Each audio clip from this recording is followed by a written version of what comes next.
अष्टम स्कंद अष्टम अध्याय श्री शुकोवाच शुण राजन सावधाने सदाशिवं कविशपाने देवदानवे मन तोषे रुद्र विरंची घेनी पासे पुणी मंथिले करी मनु जळू उठिला कामधेनु से धेनु देखी तो समने ब्राह्मणे थिले जे मंथने स्वभावे विप्र ब्रह्म वेता अग्नि पूजने सामरथा से कामधेनु घेनी गले मन आनंदे यज्ञ कले से यज्ञ स्वर्गलोक पथ प्रवेश कले नरनाथ पुणी मंथिले सुर देवा उठिला असौ चैश्रवा से सर्वलक्षणे सुंदर शशांक सदृश पांडुर से अस देखी बळी चित्ते श्रद्धा बळिला अंतर्गते ईश्वर तार मन जाणी बोइले शुण वीरमणि इंद्रर अस जे उचिते नेउ से आंब अनुमते पुणी मंथिले तो सचिते उठिला गज ऐरावते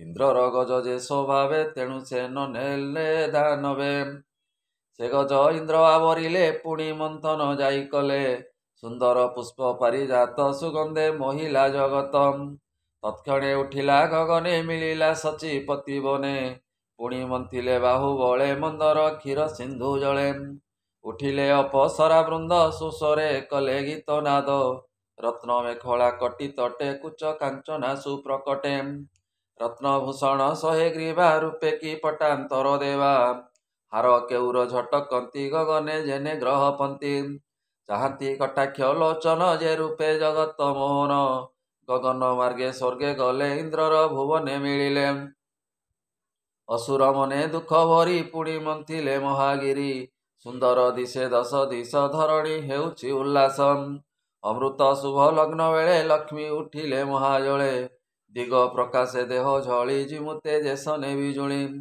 कमला रूप देखी जने लोभ बसिला सर्वमने लक्ष्मी वदन चाहि बेगे इंद्र मिलिले पद जुगे रत्न आसन आगे आणी जई विजय कमलिनी जानवी नदी आदि जेते सर्वे मिलिले पादगते सुवर्ण कुंभे निरभरी मुनिए रहिले आवरी धरणी अष्टरत्ने सिद्धि अपरे अभिषेक विधि ऐरावत पुंडरीक एवेनी हस्तिंक नायक सुवर्ण कुंभे निरभरी तोलिले तोर हस्ते धरी सुरभि पंचामृत धारे सिंचिला कमला उपरे मधुमाधव बेनी पासे मिले कुसुम गंधवासे मिली अशेष मुनिगणे आगम निगम प्रमाणे कले से अभिषेक विधि निगम मार्गे जे प्रसिद्धि गंधर्वे कले गीत नाद नाचंती अपसरा वृंद प्रणव मृदंग गोमुखा मुरज तंत्र सूत्र लेखा शंख काहाळी वेणु सोन गर्जन शून्य पथे घेन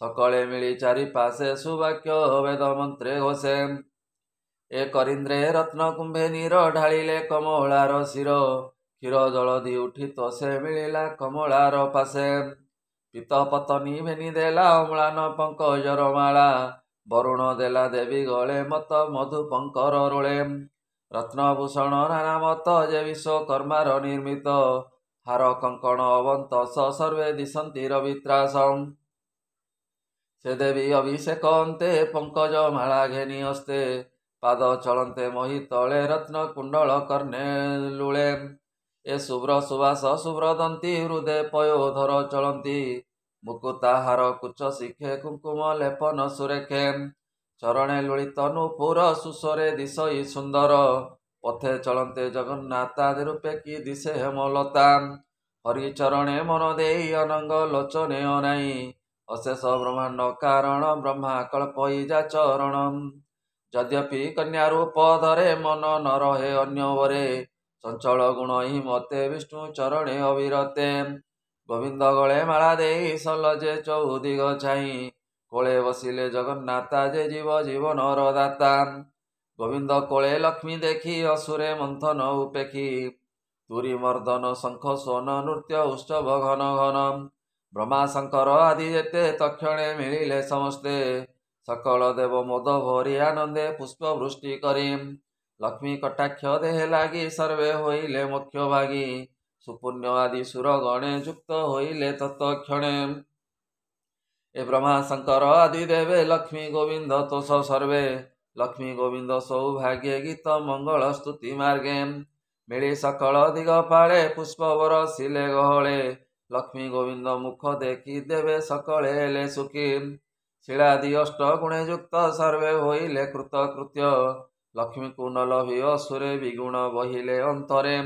ବିମନ ହୋଇଣ ଅସୁରେ ଲୋଭ ଜନ୍ମିଲା ହୃଦୟରେ।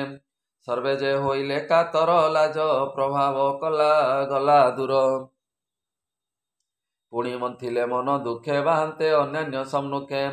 ମନ୍ଥନେ ହୋଇଲା ବାରୁଣୀ ରୂପେ ଶୋଭିତ କମଳିନୀ। ଅସୁରେ ହରି ଅନୁମତେ ସେ କନ୍ୟା ଲଭିଲେ ସମସ୍ତେ। ପୁଣି ମନ୍ଥିଲେ ତୋଷ ମନେ ପୌରୁଷ ହରଷ ବଦନେ। ଅଦ୍ଭୁତ ପୁରୁଷ ପୂଜେ ତେଜେ ସକଳ ରୂପ ଗଞ୍ଜେ।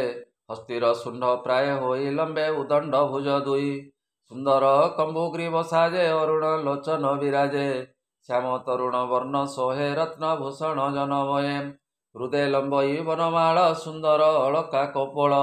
ପୀତ ବସନ କଟି ପରେ କୁଞ୍ଚିତ କେଶ ବହେ ଶିରେ। ସିଂହ ବିକ୍ରମ ଶୁଭ୍ର ଅଙ୍ଗ ଦିଶଇ ନିଶାପତି ଭଙ୍ଗ। ରତ୍ନ ବଳୟ ମଣି ବନ୍ଦେ ଅମୃତ କୁମ୍ଭ ବେନି କନ୍ଦେ। ସେ ରୂପେ ନାରାୟଣ ସେ ଧନନ୍ତି ରୂପ ପରକାଶେ। ସ୍ୱଭାବେ ଆୟୁର୍ବେଦ ଗୁରୁ ଧୀର ସ୍ୱଭାବ ମହାମେରୁ। ଅସୁର ଗଣେ ତା ଦେଖି ଧାଇଁଲେ ମନ୍ଥନ ଉପେକ୍ଷୀ। ଲୁଟିଲେ ସର୍ବବସ୍ତୁ ବଳେ ଦେବଙ୍କୁ କରି ଅବହେଳେ। ଅମୃତ କୁମ୍ଭ ଅତି କରେ ଥିଲା ଯେ ଧନନ୍ତରୀ କରେ। ସେ କୁମ୍ଭ ବଳେ ଅପହରି ଧଇଲେ ଘୋର ନାଦ କରି। ପଳାନ୍ତେ ପ୍ରଜାଙ୍କୁ ଲୁଟିଲେ ପର୍ବତ ଉପରେ ଉଠିଲେ। ଦେବେ ଦୁଃଖିତ ମନ ହୋଇ ଗୋବିନ୍ଦ ପାଦ ତଳେ ଯାଇ। ବୋଲନ୍ତି ରଖ ନାରାୟଣ ଘର ସଙ୍କଟୁ ଆମ୍ଭ ପ୍ରାଣ। ଅଦ୍ଭୁତ ବଖିଲେ ଅସୁରେ ଆମ୍ଭେ କି ଥିବୁ ସ୍ୱର୍ଗପୁରେ। ନିଶ୍ଚୟ ହୋଇଲୁ ଅନାଥ ଶରଣ ରଖ ଜଗନ୍ନାଥ। ଏମନ୍ତେ ଦେବଙ୍କ ବିକଳ ଦେଖି କହନ୍ତି ଆଦିମୂଳ। ଏଭାବେ ପରମ ଆନନ୍ଦ ଭୃତ୍ୟ ବତ୍ସଳ ଆଦି କନ୍ଦ। ବୋଲନ୍ତି ଶୁଣ ଦେବତାଏ ଚିତ୍ତେ ନ କର ତୁମ୍ଭେ ଭୟେ। ମୁଁ ଆଜ ଯୋଗ ମାୟା ବଳେ ଅମୃତ ଆଣି ଦେବି ହେଳେ। ତତ୍କ୍ଷଣେ ଅସୁରଙ୍କ ଦେହେ କିବା ପଶିଲେ ମାୟା ମୋହେ। ତକ୍ଷଣେ ଚିତ୍ତେ କ୍ରୋଧ ହୋଇ ଏକ ଆରେକ ଗର୍ବ ବହି। କେହି କାହାକୁ ନ ଗଣନ୍ତି ମୁଁ ଆଗେ ଭଖିବି ବୋଲନ୍ତି। ଦେବଙ୍କ ଭାଗ ଆଗେ ଦେବା କେ ବୋଲେ ଆମ୍ଭେ ଯେ ଭଖିବା। ଆମ୍ଭର ତୁଲେ ଦେବେ ଦୁଃଖୀ କେମନ୍ତେ ଭଖିବା ଉପେକ୍ଷୀ। ବଳେ ଆଣିଲ ସୁଧା କୁମ୍ଭ ଏମନ୍ତ କହି ମହାରମ୍ଭ। କେହି କାହାକୁ ନ ଗଣନ୍ତି ସମର୍ଥପଣେ ବିଚାରନ୍ତି।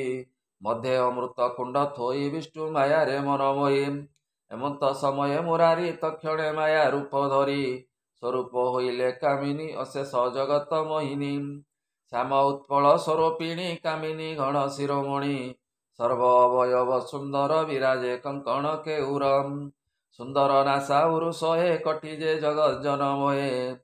ଉନ୍ମତ୍ତ ନବ ଯୌବନୀ ଯୌବନ ଭାରି ମଝାକ୍ଷିଣୀ। ଏ ରଧ ଧରେ ଦନ୍ତପତି ହାସ୍ୟ ବଦନ ଝଟକନ୍ତି। ଉତ୍ପଳ ମଲ୍ଲିମାଳ ଶିରେ ଶୋହେ ସୁନୀଳ କଳବରେ। ସୁଗ୍ରୀବ କଣ୍ଠ ଆଭରଣ ଶୁଭ ଯେ କଙ୍କଣ ଭୂଷଣ। ବିରାଜେ ଅଙ୍ଗର ଭୂଷିତ ଉଦର ନିତମ୍ବ ଶୋଭିତ। କଟି ମେଖଳା ମନୋରଞ୍ଜି ଉତ୍ପଳେ ମଣି ରତ୍ନ ଖଞ୍ଜି। ଚରଣେ ନୂପୁର ବାଜେଣୀ ଶ୍ରୀମନ୍ତ ମଧ୍ୟେ ଶୋହେ ବେଣୀ। ସର୍ବାଙ୍ଗେ ଭୂଷିତ ଭୂଷଣ ଭୂମି ବିଳାପ ବିମୋଚନ। ଅସୁରଙ୍କର ଚିତ୍ତ ହରି ମୋହିନୀ ରୂପେ ବନ୍ଦୀ କରି। ଚିତ୍ତେ ଅନଙ୍ଗ ଉଦ୍ଦୀପନ ହରି ପଶିଲେ ତାଙ୍କ ମନ। ବ୍ରାହ୍ମଣ ଜଗନ୍ନାଥ କହେ ଅସୁରେ ହରି ମାୟା ମୋହେ। ଅମୃତ ଭକ୍ଷଣ ପାଶୋରି ବିଷ୍ଣୁଙ୍କୁ ରହିଲେ ଆବରି। ବିଷ୍ଣୁ ମୋହିନୀ ରୂପବାଣୀ ଶୁଣି ସଂସାରୁତର ପ୍ରାଣୀ। ଇତି ଶ୍ରୀମଦ୍ଭାଗବତେ ମହାପୁରାଣେ ପାରମହଂସ୍ୟାଂ ସହିତାଂ ବୟାସିକ୍ୟାଂ ଅଷ୍ଟମ ସ୍କନ୍ଧେ ବିଷ୍ଣୁ ମୋହିନୀ ରୂପ ଧାରଣ ବର୍ଣ୍ଣନେ ନାମ ଅଷ୍ଟମ ଅଧ୍ୟାୟ। ଆନନ୍ଦେ କବାର ହରି ହରି ବୋଲ।